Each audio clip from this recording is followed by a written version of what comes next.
دوستو پہلے یہ ویڈیو دیکھیے. ہمارے ایک دوست نے ایک واقعہ سنایا تھا قبر کے عذاب کا. مجھے یقین نہیں تھا. میں نے کہا ایسا نہ ہو ان کے دماغ میں تخیل ہو. تو میں نے اس کی تصدیق کروائی اس علاقے میں, اس گاؤں میں, اور لوگوں کو کال کر کے پوچھی ایسا ہوا. انہوں نے کہا ایسا ہوا ہے. تو پھر مجھے یقین آیا. وہ قبر بار بار نا اس کو نکال کے باہر پھینک دیتی تھی, بندے کو ڈالتے تھے قبر میں. اس نے بہت سے علماء شہید کروائے تھے نالائق نے.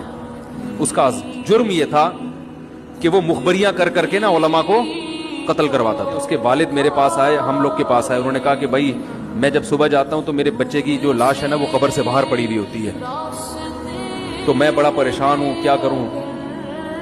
تو ہم پھر دفن کرتے ہیں تو اچھا قبر بالکل صحیح ہوتی ہے اوپر سے,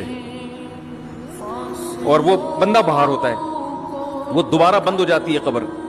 تو ہم بڑے پریشان ہیں, کیا کریں. یہ کوئی شخص شرارت کر رہا ہے. تو کہہ رہے ہیں, ہم نے کہا بھائی ہم تو نہیں کر رہے شرارت. کہا تو اگر دوسرا ہم شرارت کوئی کر بھی رہا ہوتا تو قبر کو کھودی بھی تو ہونا. تو انہوں نے کہا, پھر یہ مشورہ انہوں نے ان کو دیا کہ تم ایسا کرو, لڑکا جو قتل ہوا, جو مرا تھا نا, جو قبر میں تھا, جس کی لاش باہر, نوجوان تھا, وہ بڑا مخبر آدمی تھا, وہاں کے گاؤں کے لوگوں نے بتایا.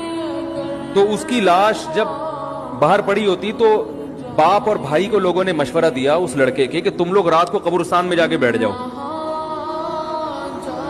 پہرا دو کہ کون آتا ہے نکال کے جاتا ہے اور قبر کو پیک کر کے چلا جاتا ہے. تو وہ صاحب مجھے بتا رہے تھے کہ اگلے دن وہ چیختے ہوئے آئے ہیں, چیختے ہوئے, باپ اور بھائی جو ہے نا.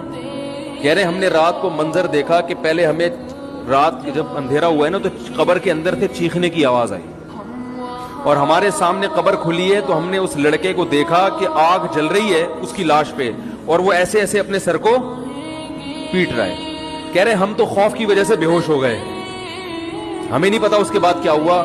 ہوش میں آیا تو وہ لاش باہر پڑی.